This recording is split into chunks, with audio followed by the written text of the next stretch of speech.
It's just gonna work, folks. It's gonna work. It's gonna be done. I'm gonna do it. It's gonna be done. And the people in South Africa and Iraq and the countries and health and insurance, and we're gonna do all the things healthy with the money, and also, thank you.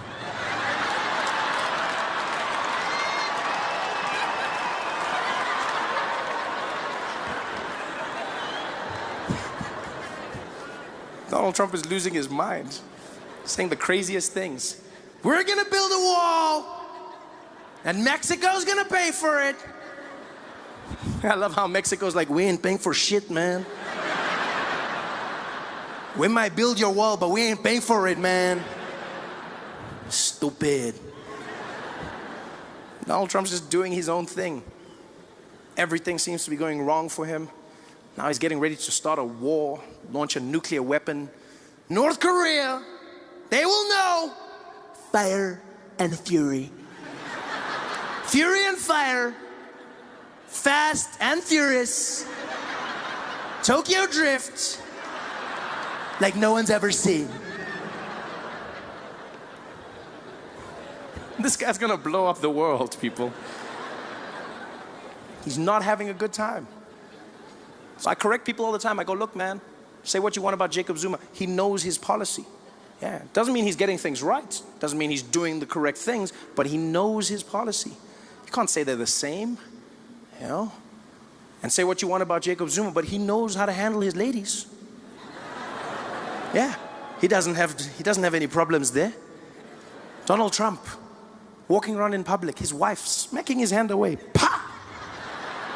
In public. Do you know how embarrassing that was? Donald Trump was there trying to hold Melania's hand. She just slapped it away. He tried to grab it and she, pa! And then the second time, tried to grab it and she just did like a little thing. And everyone was like, are they okay? Are they fighting? I was like, yeah, of course they're fighting. They're having a horrible time. Completely horrible time. And you don't even need to see the video of the hands to know that they're having a bad time. I've had a theory for a long time that Donald Trump and his wife are not in a happy relationship. And I don't want to start any rumors, but I've noticed this. You know, I've noticed it in their speeches. Every time Donald Trump or Melania speak, it seems like they're throwing shade at each other. They're giving a speech, but they're actually talking trash about the spouse. Every time, all you have to do is listen to the subtext of what they're saying. For instance, Melania Trump came out. She made a speech about her platform as First Lady. In America, every First Lady gets to choose what their dream job is going to be, what they're going to be doing to help the country. Michelle Obama says she's going to help kids get healthy meals and workouts.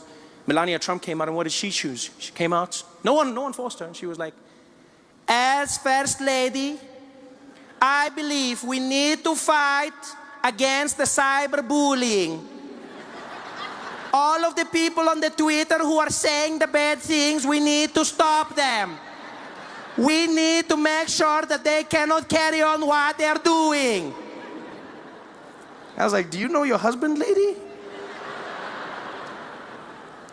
And now I realized she was doing it on purpose. They were having a fight. Yeah.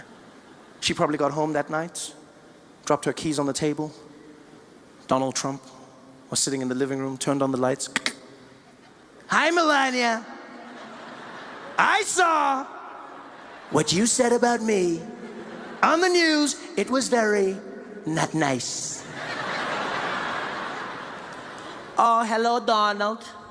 I didn't see you sitting over there. I thought you were watching the cartoons. You know I was watching the news, Melania. I watch all the news. Fake news. So what are you going to do about it, Donald? You want a war? You've got a war.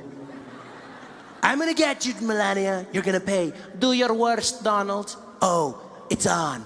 I'm the best at worst. The next day he came out, gave a speech. What did he say? We've got to get rid of all these immigrants, folks. All these immigrants need to leave this country. Your move, Melania. She went to a women's conference. We need to stop sexual assault. The men who are grabbing the ladies. And so Velasquez walks down towards where I'm standing with my agents. My guy tries to apologize, says, I don't know what's going on. I silenced him with one move of his hand. He's like, no, I go. And he stepped up, he looked me in the eye, and he's like, sir, you got to stand for side and look for that, okay? Don't touch nothing on the movie, okay? None of that. And I didn't know what he was saying. But I knew what he meant. And so I stood there, I raised my arms, and as I did, he whipped out his wand. And he started using it all over me, and as soon as he did, I knew why he was who he was. It was the most magical thing I've ever come across in my life. The way he wielded that wand was unlike anything I've ever experienced. I felt like I was being blessed. I just stood there with my head down as he went all over me, just blessing me with his power. It was something special. It was like a force and energy. It's all, like on the outside, you still heard that beeping. It was like, ee, but in my head, I heard a lightsaber. That's what I heard. I heard like, it was like,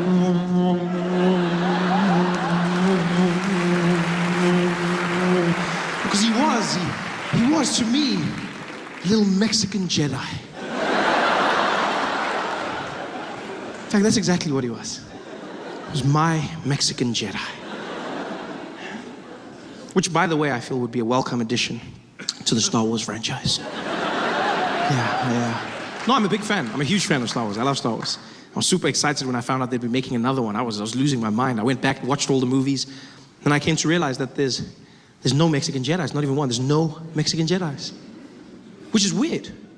Because when you look at it, technically speaking, Star Wars is a vision of America in a distant future. So, surely it would be safe to say, judging by the current trajectory of Mexican people in America, I'm sure it would be safe to say that by that time, in a galaxy far, far away, there would be at least one. Yeah, just one Mexican Jedi. It's not even like it would spoil the story. Who knows, it might open up a whole new avenue. Can you imagine how different that epic scene between Luke and Darth could have been? Them battling it out on the Death Star. The moment of realization.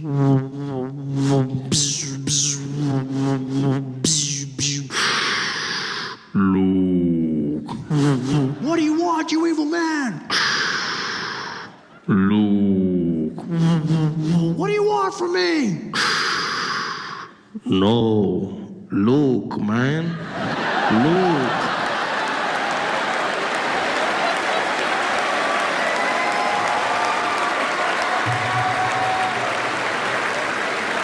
It's your father, man.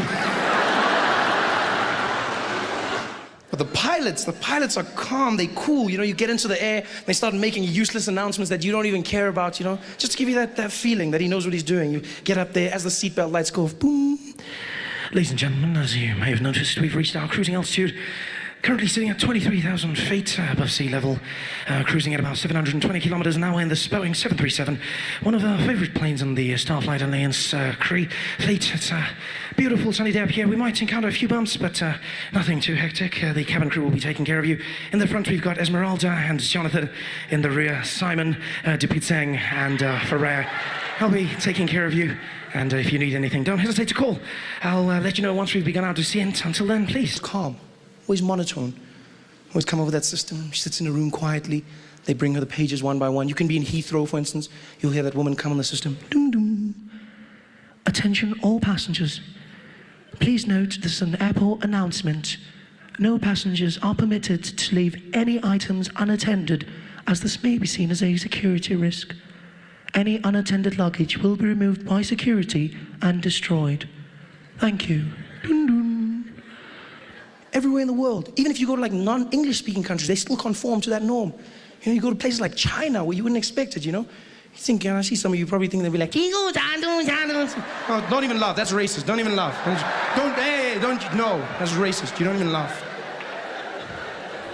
But they're not. They're calm. It's a woman, still the same.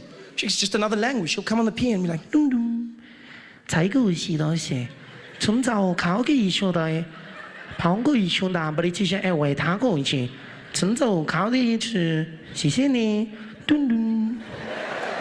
you know they've conformed. And then you land in South Africa. And you know you've landed. You know that you're back home when you walk into the airport terminal building. You walk in, and I don't even know if they audition the people who do it. No. It's almost like whoever's closest to the mic gets to do it first, you know? Yeah, hands are lap, hands. It's the craziest thing. Luckily, 99% of the time it's a woman, but she'll come on. It's the craziest thing ever. As you walk in, she'll come and be like, dum dum. Attention all passengers. Attention all passengers. Hello. Hello, I'm talking to you. Hello. Yeah, all the people is like Kula.com, the plane is delayed.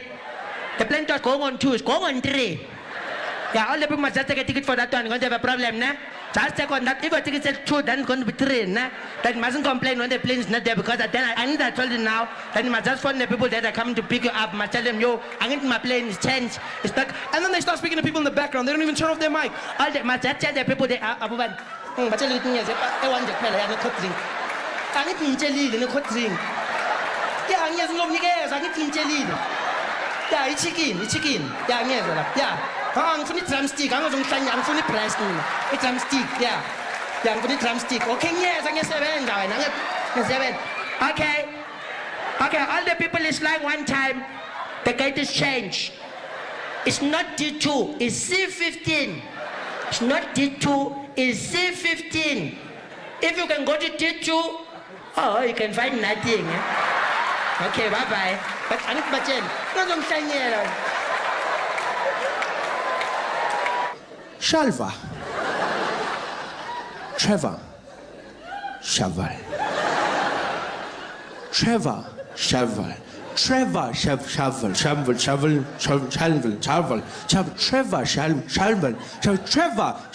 And now my friend who was irritated, he just leans over me and he's like, hey, Papa, get Trevor. He's like, oh, Trevor. Why you don't talk properly? And then I understood. I finally understood what white people have been trying to do. I see, you're trying to communicate more effectively. You're trying to engage somebody. But understand this. When speaking to somebody in an accent, the number one rule to understand is an accent is not a measurement of intelligence. Right? An accent is just somebody speaking your language with the rules of theirs. That's all an accent is. So don't speak down to them. Don't patronize them. Speak to them the way you would to yourself. Just try and learn their accent. That's all it is. It's just another accent. Yeah. And I learn them. I spend all my time learning accents. I try. I love it. I learn in restaurants. That's a safe place to start. You learn, you read off the menu, you try and pronounce the words correctly. I was inspired by French restaurants, funny enough. Whenever I'd go to a French restaurant, I was always fascinated by the fact that people would order food in a French accent. I never understood why. Because they don't do it in any other restaurants. Only in French restaurants do people walk in and then change their accent when they order. They come in talking normally. Yeah, it's a wonderful thing. You're really going to enjoy it. It's so beautiful. Yeah, stunning. You have to have... Oh, there is... Oh, good evening. How are you, sir? Yes, I will have a bottle of water for the table, please. And let's start off with... could we get the Sauvignon Blanc, please? Yes, and we definitely from Maine's going to have the filet mignon. And for dessert, we're going to go with the crème brûlée. Thank you very much. Thank you. Oh, you're going to love it. Like, why are you doing that? I never understood. I was like, why? Because it's not like the French are going to return the favor. There's no French people sitting in our restaurants in South Africa looking at the menu like, so for the table, we can order some starter portion. We share something? No? Okay. Could we please have one serving of the boerewors?